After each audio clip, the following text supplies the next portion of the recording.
It's almost a year since I recorded a video on Call to Action Pro in my Call to Action Pro review on this site. Now, Call to Action Pro is a plugin for WordPress that allows you to create animations, and it allows you to create them with drag and drop simplicity. It's called Call to Action Pro because it's the perfect way for making call to actions, and I'm going to scroll down the page in a second and you're going to see one that I built at the time to promote Call to Action Pro when I wrote the original video. So here we are. Lots of animation effects. Okay, so that was built with Call to Action Pro, and it was built with drag and drop simplicity. And I want to show you what the people behind Call to Action Pro have done, because they've just released version 2. Now, the first thing I should tell you is that I've had problems with it in Google Chrome, so I'm using Firefox here to build my call to action. The second thing I'm going to say is that if you bought Call to Action Pro version 1, then I do believe you get a free upgrade to Call to Action Pro version 2. I know I did. So go in, log in and get your new Call to Action Pro version 2. It is worth the update. The second thing to note is that you can have Call to Action Pro 1 and Call to Action Pro 2 running on the same website. So what I'm doing here is I've installed it on my Easy SEO news site, and then as I move my call to actions from version 1 to version 2, I'll just replace them and then eventually get rid of Call to Action Pro version 1. The only reason I would actually get rid of the plugin Call to Action Pro version 1 is just really a memory issue. I don't want having extra plugins slowing down my website. So let's go in and have a look at Call to Action Pro 2 and see how things are done, because it is a little bit different. Okay, so here we are in the Call to Action Pro 2 interface. The first thing you'll notice is if you've got any templates, you will get a template pack. It's this quick start one. You'll get that when you get Call to Action Pro 2, but you may have already bought template packs for the original version 1 if you bought that version, or you may buy template packs when you buy the Call to Action Pro version 2 if they're offered to you. If you buy the template packs, then you can see those template packs listed on the page here, and you can search for them. So let's say I wanted to do a headline for a website. Let's say I can actually search just for the headline call to actions here, and I can have a look and see what they look like. Just by clicking on the play button, I'll get a preview. Okay, so that animation was one that I could use on my own website. All I would do is create the call to action and then use a shortcode to insert it in the page where I want it. So it's not just the sort of call to actions that I've used on my site that you've seen, where you get the animations and then a button to go and find out more information. You can have these animations anywhere in your web page, and headlines is a good example. That one just looks like it fades in. Let me just have a look for one more. And what I'm going to do, okay, we'll try this one. What I'm going to do is actually create a call to action from scratch. So if you don't have any templates, don't worry. I actually have never used one of their templates, even though I bought some. I always have created my call to actions from scratch.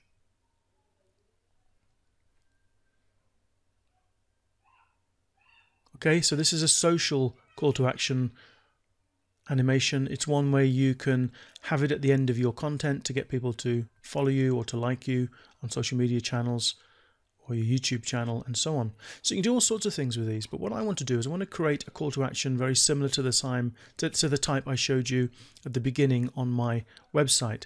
And to do that, I just need to click on Create CTA. And the interface that loads up is very different from the first version of call to action. I'm going to give it a name first. Let's say this one is called CTA Promo. Let's say call to action promo.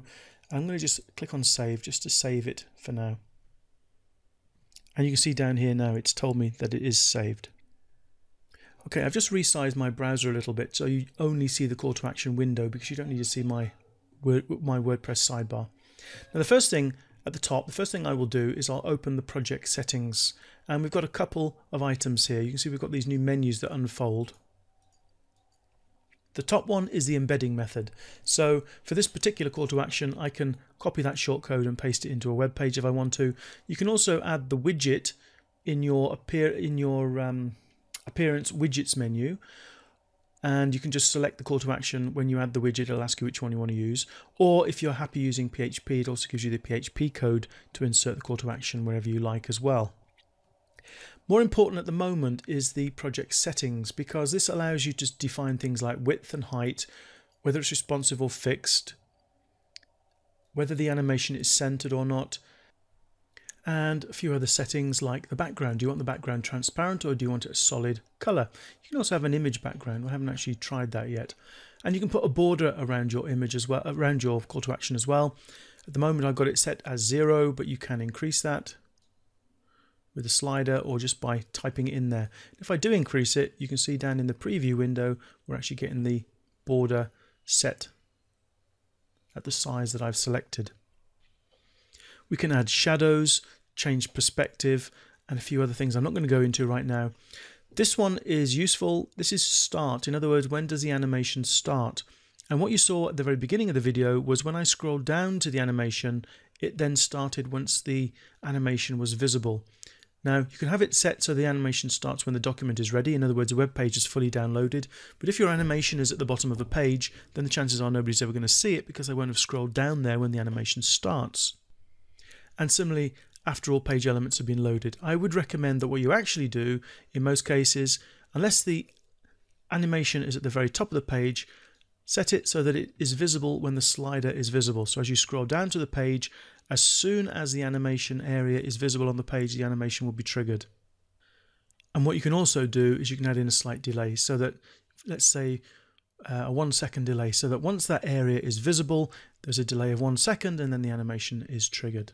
But let's just leave that at 0 for now. Okay, at the end of the animation, what do you want to happen? Basically, I don't want anything to happen. I don't want it to restart. Although you can have the animation play over and over again, I don't. I want it just to stop. And then you can also disable the CTAs on mobiles and iPads if you want to. I'm leaving both of those off. And then an important one, what happens if somebody clicks within the call to action? And usually I have that going to a link. And so you can open a link and specify where you want that link to go to. So let's type in, okay, I've typed in a link which will take you to the CTA Pro website, and I've got it set so that if somebody clicks on that, this website will open in a new window, but you could have it opening in the same window if you preferred. Okay, now we come down to the actual animation itself, and for me the animation is a bit too wide. I want it to be narrower and probably about the same height. So let's just change the width. Let's say the width of, well, let's just put in a width of 600 and a height, let's say, of 450. Okay, so now we have the size of the animation that I actually want. Now, as you're working with your call to action, you can actually enable a grid if you want to, set the size of the grid, the color of the grid, whether things snap to the grid, and so on. I don't want the grid on there. And as we continue to scroll down, we can see that we've got the call to action duration. Now this could be changed so you can have the call to action happening over any time you like. Now where you add information to the call to action is by using the add element button over here. You can see we can add text and images, and these are the two things that I use most of all. You can also add icons, which you can see here. You can search for those using keywords if you want to. And you can also add videos, so you can add YouTube videos and Vimeo videos. You've also got the options here of empty and custom elements, which I'm not going to cover in this video. I'm going to look at the text and the image elements. And so let's add a text element to the page. So I've just clicked on text, and what you can see now is that we've actually got the text added to the call to action area. And I can go in and I can edit the text using the various options I've got down here in the menu. It is slightly inconvenient that you've got these option menus down the bottom and yet you're up here to do the preview, so you do have to sort of scroll around a little bit. And we've only got one element added at the moment called text, but each element you add will be added to this area at the top, which is the animation timeline. And from the starting button there to the ending button there is 8 seconds, because that's the duration we specified. But I could say let this text only appear for a different length of time, and I can drag and drop the sliders to position when the text appears. So if I put it there like that, you can see the text doesn't appear for the first part. Let's just play the animation and see what happens.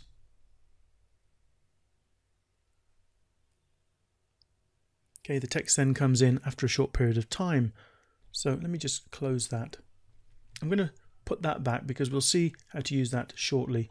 What I want to do is I want to edit the text.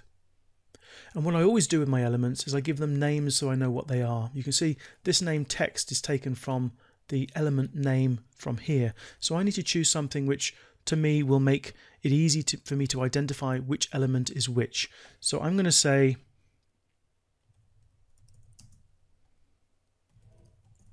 let's call it Amazing Animations. And the reason I'm going to call it Amazing Animations is that under the text tab here, this is the text I want to be displayed. So you can see now it's set as Amazing Animations.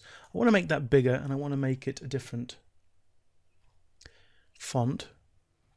So let's just have a look at the fonts that we've got. Let's have a look at Railway. Let me drag it down here a little bit just so I can see it as I'm selecting fonts. Oswald, coming soon, that's not a font yet. Mulatto. Oh, coming soon is there. Right, I'm going to just choose Oswald for now. There will be more fonts actually coming soon as it says. Next thing I'm going to do is just resize it, and I'm going to just pull the slider to resize it so that I can make sure it's the right size for the box. And I'm going to change the color of that. I'm going to change it up here to a red. Okay, and you can see it's now changed to red up there. You've got the option of changing the line height, also the spacing of the characters, which is nice. I'm going to leave that at, well, we'll leave that at 1, it looks fine. The weight, you can have it normal or you can have it up bold. Okay, I'm going to actually stick that, oh, I think I'll stick that with bold actually. And then you can put italic or oblique or normal. Let's have a look. Decoration. Let me just bring that up so you can see it. Decoration, underline, overline, and line through. I don't actually want any of those, obviously. And we have some other options here to set the text. We can transform, we can capitalize, uppercase, lowercase, and so on. I'm going to leave all of those options as they are. And I'm going to drag the animation up towards the top where I want it to appear. Okay, so let's scroll back down, and we've looked at the element here. We've given it a name so that it has a name that we understand up here in the list of elements, and we've set the text for it. The container I'm not going to cover.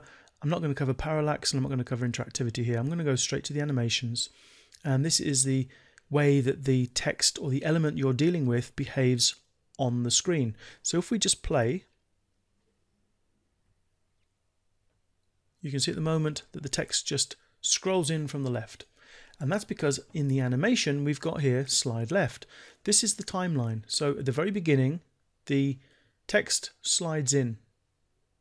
Can't tell exactly how long that is. Okay, but you can see, oh, here we are at the end. 1.6 seconds. So in 1.6 seconds it slides in at the end. This one, you can see, starts, there's a little break once it slides in. There's a little bit of a break where nothing happens, and then we get a second animation. In this case it's set as none, so nothing happens, and that animation lasts for 2.4 seconds.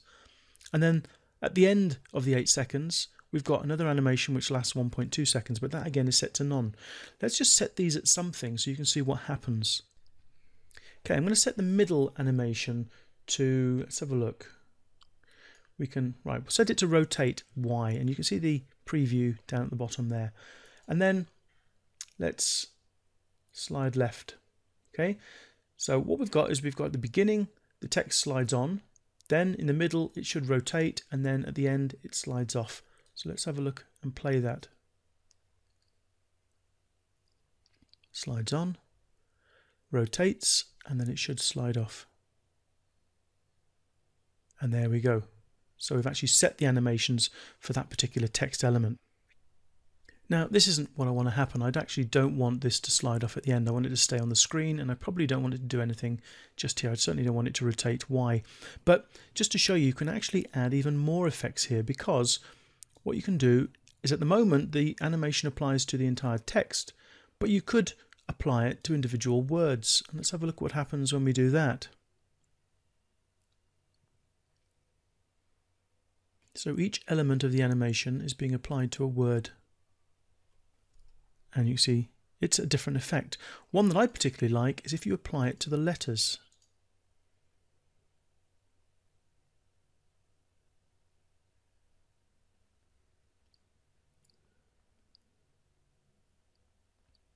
So each letter that makes up the sentence has the animation applied to it, and I do like that. What I'm going to do is I'm going to just set that as none for now, and I'm going to move this along a little bit, and I'm going to change the animation slightly so it pulses. And let's just have a look at that. So the letters will slide on. There'll be a bit of a wait because we're going to have some more text on there in a minute, and then it's going to pulse. We might need to move the pulse later. I'm going to add another element, and I'm going to add another text element, and I'm going to call this text element, we'll just drag it down below this one. I'm going to call this text element, let's call it call, whoops, you can't see that. Let's call it call to action pro version 2.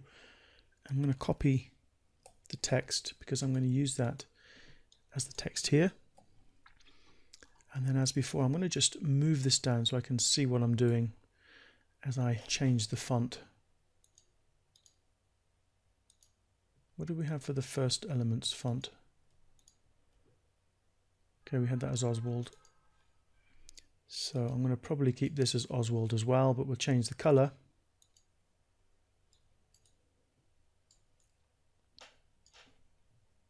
Okay, this isn't an exercise in showing you how to design these things well, it's just to show you how to use Call to Action Pro. And I'm going to increase the font size.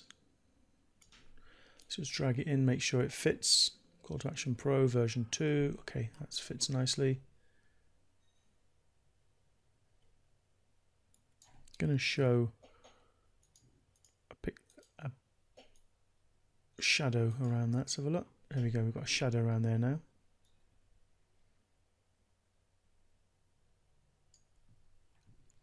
And we can now decide on how we want that to come in on the animations tab. Let's just preview it and see what happens. So you see the text at the top and the text Call to Action Pro, the two lots of text appearing at the same time. That's because on the timeline up here you see we've got the two of them starting at the very beginning. If we want to have that slightly different, let's have the first one, the amazing animations, starting at the beginning, and then Call to Action Pro comes in slightly after that, and then we can play this. Okay, let's just make it come in slightly later because we want the first word to appear first. And I'm not too keen on how it came in, so let's have a look at some of the other options that we've got.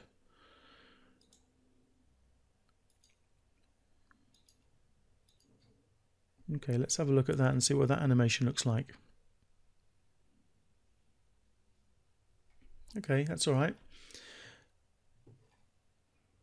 Okay, and not wanting to put too much on here at once, what I want to do is I want to have a guarantee box over there. So we're going to add an element, and I'm going to add an image, and I need to upload the image file to my media library. So let me just drag one in. And you can use any graphics packs that you've got. This is one that I've had for quite a long time. I can't remember where I got it from, but it's just a guarantee badge. So let's insert that, and we can drag it, and we can resize it. Okay, and let's go to the element, and we'll call this guarantee badge so that I can now see it in my timeline here. I'm going to drag it down a bit because I like to keep things in order. Amazing animations text appears first, then call to action. I want the guarantee to come in later still. Okay, and I'm going to go straight down to the animations and choose some sort of swivelly type thing. Dive swivel, what's that? Bring this up a little bit more. Let's just try reselect that. Zoom in. I like that zoom in, but Okay, I don't like that one so much. Let's have zoom out, rotate. No, I like this one, zoom in, rotate. Let's have that, and we'll now play the animation that we've got so far.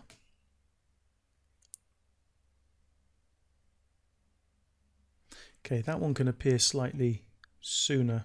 So all we need to do is go up to the animation timeline, bring that in a little bit quicker, and then the next thing I want to add is another image, and I'm going to add a button.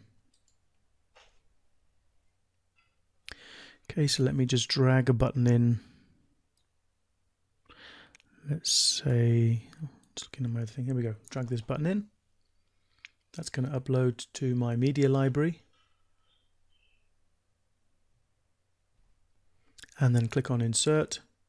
That will then insert it into our animation. It's a little bit big right now, so we can resize it. And I'm going to go down to the animations. I'm going to select, at the moment you can see I actually need to change the name. So let me just click on that buy button, and I'm going to drag it because I want that one to appear last. So again, I'm keeping everything in the right order, and this time I'm going to have a middle animation as well. So I want that one to appear. Let's have a look how we're going to make this appear. It's just, it's a bit crazy, these creative ones, but worth having a look just to see. All right, I like that one. Let's have that one come in, and let's just preview it and see what happens.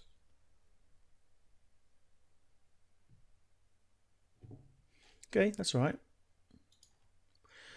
And I want to have a middle animation as well. I'm going to actually put this more towards the end. And I want it to sort of shake a little bit, just to bring the attention back. Right. So that's going to happen towards the end of the animation. Let's have a look. Amazing animations, Call to Action Pro version 2, 100% guarantee, add to cart. You can see it shaking. We also had an effect on the amazing animations, which I can go in and check. I didn't realize, or I didn't remember that I'd left that in there, but obviously I have. You can see here I've got the slide left and then pulse, and it pulses towards the end, and I actually quite like that. Now, just one thing about selecting elements to work with. You can actually select them from this list, but you can also, if you don't name them properly and you can't remember what the names of each of these things are, you can actually just click them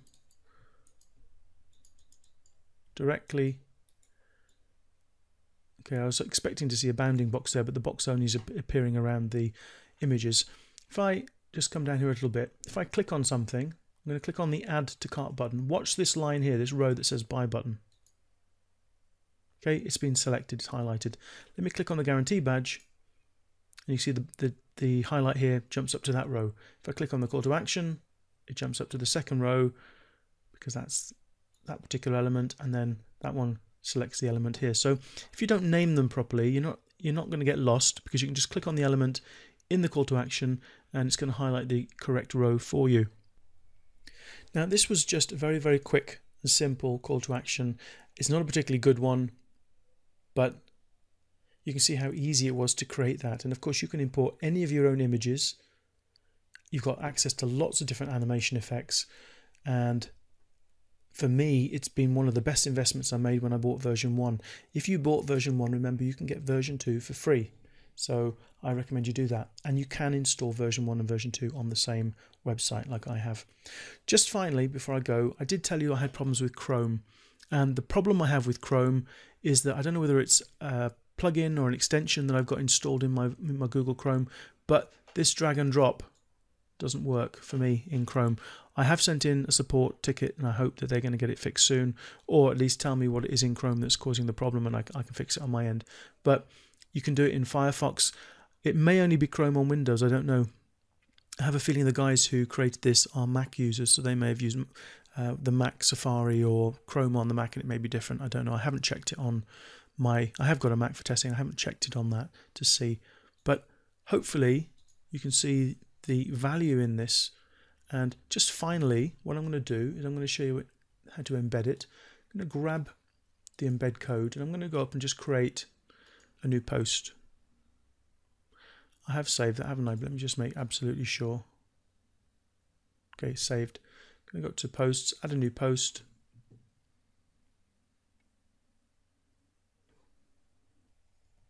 And I'm going to just give it a title, testing CTA version 2. And all I'm going to do is paste in the shortcode, and let's click on publish. And what I can also do now is bring in the browser so it fits the window that I'm recording. You can see it better. All right, and let's go to view post.